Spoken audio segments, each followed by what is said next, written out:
July 14ರಂದು Kalaburagi ಜಿಲ್ಲೆ ಕಮಲಾಪುರ ತಾಲೂಕಿನ ನಾಗೂರು ಗ್ರಾಮದ ಬಳಿ ಮಹಿಳೆಯೊಬ್ಬಳ ಭೀಕರ ಹತ್ಯೆ ಪ್ರಕರಣಕ್ಕೆ ಸಂಬಂಧಿಸಿದಂತೆ ಓರ್ವ ಆರೋಪಿಯನ್ನ ಬಂಧಿಸಲಾಗಿದೆ ಎಂದು ಎಸ್ಪಿ ಅಡ್ಡೂರು ಶ್ರೀನಿವಾಸಲು ತಿಳಿಸಿದ್ದಾರೆ. ಈ ಕುರಿತು ಸುದ್ದಿಗೋಷ್ಠಿ ನಡೆಸಿ ಮಾತನಾಡಿದ ಅವರು, ಕೊಟ್ಟ ಚಿನ್ನ ವಾಪಸ್ ಕೇಳಿದ್ದಕ್ಕೆ ಮಹಿಳೆ ಬಸಮ್ಮಳ ಹತ್ಯೆಯಾಗಿದೆ. ಪ್ರಕರಣದ ಆರೋಪಿ ಬೀದರ್ ಮೂಲದ ರಾಜ್ಕುಮಾರ್ ಎಂಬಾತನನ್ನ ಬಂಧಿಸಲಾಗಿದೆ. ಬಸಮ್ಮ ತನ್ನ ಚಿನ್ನವನ್ನ ರಾಜ್ಕುಮಾರ್ ಬಳಿ ಇಟ್ಟಿದ್ದಳು. ಚಿನ್ನವನ್ನ ವಾಪಸ್ ಕೇಳಿದ್ದಕ್ಕೆ ಬಸಮ್ಮಳನ್ನ ಕೊಲೆ ಮಾಡಿ ಬಳಿಕ ಶವವನ್ನ ಸುಟ್ಟು ಹಾಕಿದ್ದಾನೆ ಎಂದು ಆರೋಪಿ ರಾಜ್ಕುಮಾರ್ ಒಪ್ಪಿಕೊಂಡಿದ್ದಾನೆ ಎಂದು ಹೇಳಿದ್ದಾರೆ. ಕಲಬುರಗಿ ಜಿಲ್ಲೆಯ ಮಾಗಾಂ ಪೊಲೀಸ್ ಠಾಣೆ ವ್ಯಾಪ್ತಿಯಲ್ಲಿ 14 ಜುಲೈ 2024 ರಂದು ಬೆಳಿಗ್ಗೆ ನಮಗೆ ಅಂದಾಜು ಬೆಳಿಗ್ಗೆ ಒಂದು ಅರೌಂಡ್ 8 to 10 ಮಧ್ಯದಲ್ಲಿ ನಮಗೆ ಮಾಹಿತಿ ಬರುತ್ತೆ.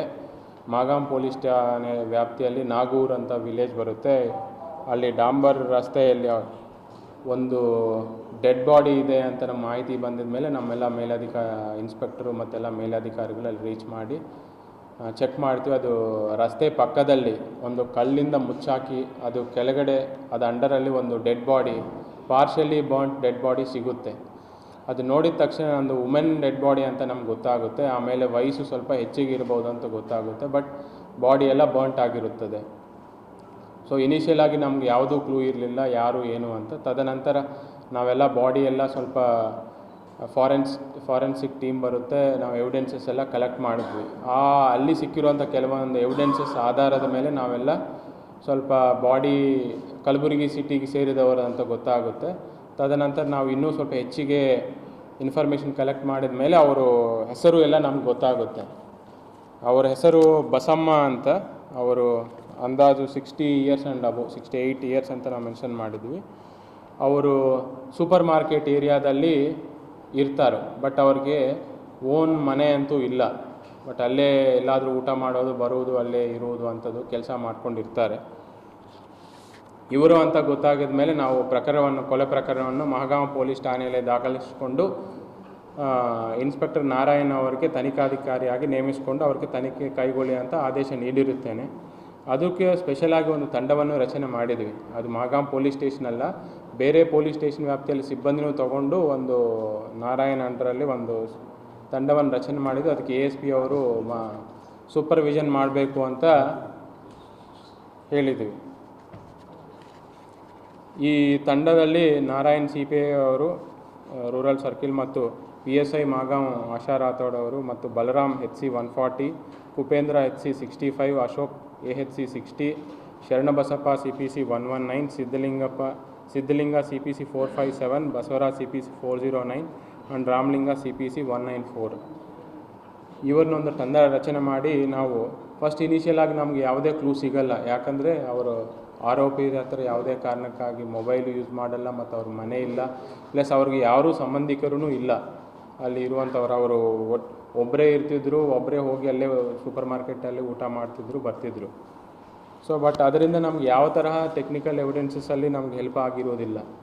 ಬಟ್ ಆದರೂ CPI ಅವರು ಕಂಟಿನ್ಯೂಯಸ್ ಆಗಿ ಸೂಪರ್ ಮಾರ್ಕೆಟಲ್ಲೇ ಸಾಕಷ್ಟು ದಿನ ಅಲ್ಲೇ ಒಂಥರ ಅಲ್ಲೇ ವಾಸ ಮಾಡಿಕೊಂಡು ರೀತಿಯಲ್ಲಿ ಎಲ್ಲ ಪ್ರತಿಯೊಂದು ಶಾಪ್ ಟು ಶಾಪ್ ಹೋಗ್ಬಿಟ್ಟು place to place person to person individual ಆಗಿ ಎಷ್ಟೋ ಜನ ಅಂದರೆ ಒಬ್ಬರಿಬ್ಬರು ಅಂತಲ್ಲ ಸಾಕಷ್ಟು ಜನ ಜೊತೆ ಮಾತಾಡಿದ ಮೇಲೆ ಆ ವಿಕ್ಟಿಮ್ ಬಗ್ಗೆ ನಮಗೆ ಸಾಕಷ್ಟು ಮಾಹಿತಿ ಸಿಕ್ಕಿದೆ ಯಾರು ಅಂತ. ಯಾಕಂದರೆ ಅವ್ರಿಗೆ ಅಲ್ಲಿರುವಂಥ ಯಾರು ಫ್ಯಾಮಿಲಿ ಮೆಂಬರ್ಸ್ ನಮಗೆ ಸಂಪರ್ಕದಲ್ಲಿ ಇರಲಿಲ್ಲ. ಅವ್ರು ಯಾರು ಅಂತ ನಮ್ಗೆ ಡೀಟೇಲ್ಸ್ ಗೊತ್ತಾಗಲಿಲ್ಲ. ಸಾಕಷ್ಟು ಜನರ ಮೇಲೆ ಅದೇ ಸೂಪರ್ ಮಾರ್ಕೆಟಲ್ಲಿ ಅವ್ರು ಡೈಲಿ ಅಂಗಡಿ ಶಾಪು ಅಲ್ಲಿ ಕೆಲಸ ಮಾಡೋರ ಜೊತೆ ಮಾತಾಡ್ತಾ ಇದ್ದಾಗ ನಮಗೆ ಅವ್ರ ಬಗ್ಗೆ ಏನು, ಎಲ್ಲೆಲ್ಲಿ ಓಡಾಡ್ತಾರೋ, ಎಲ್ಲಿ ತಿಂತಾರೋ, ಎಲ್ಲಿ ನಿದ್ದೆ ಮಾಡ್ತಾರೋ, ಇದೆಲ್ಲ ಡೀಟೇಲ್ಸ್ ಕಲೆಕ್ಟ್ ಮಾಡ್ಕೊಂಡಿದ ಮೇಲೆ ನಾವು ಆ ಏರಿಯಾಕ್ಕೆ ಯಾರ ಜೊತೆ ಜಾಸ್ತಿ ಮಾತಾಡ್ತಿದ್ದಾರೋ ಅನ್ನೋದು ಮಾಹಿತಿ ಕಲೆಕ್ಟ್ ಮಾಡಿದ ಮೇಲೆ ನಮಗೆ ಕೆಲವೊಂದು ಜನರ ಮೇಲೆ ಸಂಶಯ ಬಂತು. ಅವನ್ನೆಲ್ಲ ಒನ್ ಬೈ ಒನ್ ಅವ್ರು ಕರೆಸಿ ವಿಚಾರಣೆ ಮಾಡಿದ ಮೇಲೆ ನಮಗೆ ಮೇಯ್ನ್ ಆರೋಪಿ ಯಾರು ಅಂತ ಗೊತ್ತಾಗಿದೆ. ಅದರಲ್ಲಿ ಅದು ರಾಜ್ಕುಮಾರ್ ತಂದೆ ಶಂಭುಲಿಂಗ್ ಬಿರಾದಾರ್ ಅಂತ 40 ವರ್ಷ. ಇವರು ಗೌಂಡಿ ಕೆಲಸ, ನೇಟಿವ್ ಬಂದು ಬೀದರ್ ಬಸವ ಕಲ್ಯಾಣ ತಾಲೂಕ್ದವರು. ಪ್ರೆಸೆಂಟ್ ಈಗ ಜಗತ್ ಸರ್ಕಲಲ್ಲಿ ಇರ್ತಾರೆ. ಬಟ್ ಏನು ಕಾರಣ ಅನ್ನೋ ಗೊತ್ತಾಗಿದ್ರೆ ಬಸಮ್ಮನವರು ಗಂಡ ತೀರ್ಕೊಂಡಿದ ಮೇಲೆ ಅವ್ರ ಕಡೆ ಇರುವಂಥ ಹಣ, ಚಿನ್ನ ಇವರ ಕೈಯಲ್ಲಿದೆ. ಬಟ್ ಅವ್ರು ಏನು ಮಾಡ್ತಿದ್ರು ಅಂದರೆ ಆ ದುಡ್ಡನ್ನು ಕೆಲವರಿಗೆ ಕೊಟ್ಟು ಸ್ವಲ್ಪ ಬಡ್ಡಿ ರೂಪದಲ್ಲಿ ಏನು ಬಡ್ಡಿ ಅಂದರೆ ಪ್ರಾಪರ್ ಬಡ್ಡಿನೂ ಅಲ್ಲ, ಅವ್ರು ಕೊಡೋರು ಅವ್ರಿಗೆ ಏನಾದರೂ ವೆಚ್ಚಕ್ಕೆ ಡೈಲಿ ಫುಡ್ಡು ಊಟಕ್ಕೆ ಏನಾದರೂ ಬೇಕಾದರೆ ಅವ್ರ ಕಡೆ ಹೋಗಿ ಕೇಳುವುದು, ತೊಗೊಳ್ಳೋದು, ಆ ದಿನ ಹೋಗೋದು, ಈ ಥರ ಮಾಡ್ತಿದ್ರು. ಬಟ್ ಅವ್ರ ಕಡೆ ಗೋಲ್ಡ್ ಇತ್ತು, ಗೋಲ್ಡ್ ಅಂತೂ ಇತ್ತು. ಅದರಲ್ಲಿ ಇವರು ರಾಜ್ಕುಮಾರ್ ಅನ್ನೋರು ಅವ್ರಿಗೆ ಪರಿಚಯ ಆಗ್ತಾರೋ. ಪರಿಚಯ ಆಗಿದ ಮೇಲೆ ಅವ್ರ ಕಡೆಯಿಂದ ಇನಿಷಿಯಲ್ ಆಗಿ ಒಂದು 28 ಗ್ರಾಮು ಗೋಲ್ಡ್ ತೊಗೊಳ್ತಾರೆ. ಅವ್ರಿಗೆ ನಂಬಿಕೆ ತೊಗೊಂಡು ಗೋಲ್ಡ್ ತೊಗೊಂಡು ನಾನು ನಿಮ್ಗೆ ಆಮೇಲೆ ಮತ್ತೆ ವಾಪಸ್ ರಿಟರ್ನ್ ಮಾಡ್ತೀನಿ ಅಂತ ಹೇಳ್ಬಿಟ್ಟು ಆ 28 ಗ್ರಾಮ್ಸ್ನೇ ಒಂದು ಫೈನಾನ್ಸ್ ಇದರಲ್ಲಿ ಅಡ ಇಟ್ಟು first 1,70,000 rupees, around 1 lakh rupees ತೊಗೊಳ್ತಾರೆ. ಆಮೇಲೆ ಮತ್ತೆ ಹೋಗ್ಬಿಟ್ಟು ಮತ್ತೆ ಇನ್ನೊಂದು ಮೇ ತಿಂಗಳಲ್ಲಿ ಫಸ್ಟ್ ತೊಗೊಳ್ತಾರೆ. ಆಮೇಲೆ ಜುಲೈ ತಿಂಗಳಲ್ಲಿ ಮತ್ತೆ ಹೋಗ್ಬಿಟ್ಟು ಇನ್ನೂ ಸ್ವಲ್ಪ ಗೋಲ್ಡನ್ನು ತೊಗೊಂಡು 20 ಗ್ರಾಮ್ಸ್ ಮತ್ತೆ ಅದನ್ನು ಮತ್ತೆ ಅಡ ಇಟ್ಟು ಒಂದು 70,000 ರುಪೀಸ್ ತೊಗೊಳ್ತಾರೆ. ಟೋಟಲ್ 1,70,000 ರಫ್ಲಿ ಅಷ್ಟೊಂದು ಅಮೌಂಟು ಅವರ ಕಡೆಯಿಂದ ತೊಗೊಳ್ತಾರೆ. ತೊಗೊಂಡಿದ ಮೇಲೆ ಮತ್ತು ಇವರು ಕೇಳೋಕ್ಕೆ ಶುರು ಮಾಡ್ತಾರೆ, ನನಗೆ ವಾಪಸ್ ಕೊಡಿ ನಂದೇನಿದೆಯೋ ಅಂತ. ಬಟ್ ಅವ್ರ ಕಡೆ ದುಡ್ಡು ಇಲ್ಲ ಕೊಡಲಿಕ್ಕೆ. ಸೊ ಅವ್ರು ಕೊಡ್ತೀನಿ ಅಂತ ಈ ರೀತಿಯಿಂದ ಅವ್ರದ್ದು ಸ್ವಲ್ಪ ಅವ್ರಿಗೆ ನ್ಯೂಸೆನ್ಸ್ ಥರ ಆಗುತ್ತೆ.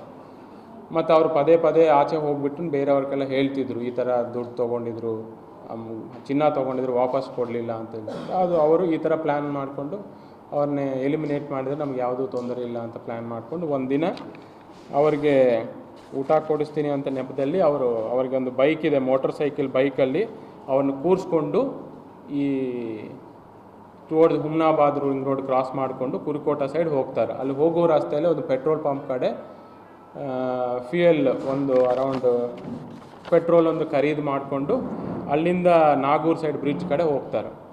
ಅದು ಅರೌಂಡ್ ನೈಟ್ 7 o'clock ಅಂಥ ಟೈಮಲ್ಲಿಗೆ ಒಂದು ಯಾರೂ ಓಡಾಡಲಾರ್ದೆ ಅಂಥ ಪ್ರದೇಶ, ಯಾರೂ ಜಾಸ್ತಿ ಜನ ಇರುವುದಿಲ್ಲ ಅಂಥ ಪ್ರದೇಶ ಸೆಲೆಕ್ಟ್ ಮಾಡಿಕೊಂಡು ಅಲ್ಲಿಗೆ ಹೋಗ್ಬಿಟ್ಟು ಅವ್ರಿಗೆ ಫಸ್ಟು ಹೊಡೆದು, ಆಮೇಲೆ ರೋಡ್ ಸೈಡ್ ಕಲ್ಲೆ ಮೇಲ್ಮೇಲೆ ಎತ್ತಾಕಿ ಕೊಲೆ ಮಾಡಿ, ಆಮೇಲೆ ಅವ್ರ ಮೇಲೆ ಪೆಟ್ರೋಲ್ ಹಾಕಿ ಸುಡ್ತಾರೆ.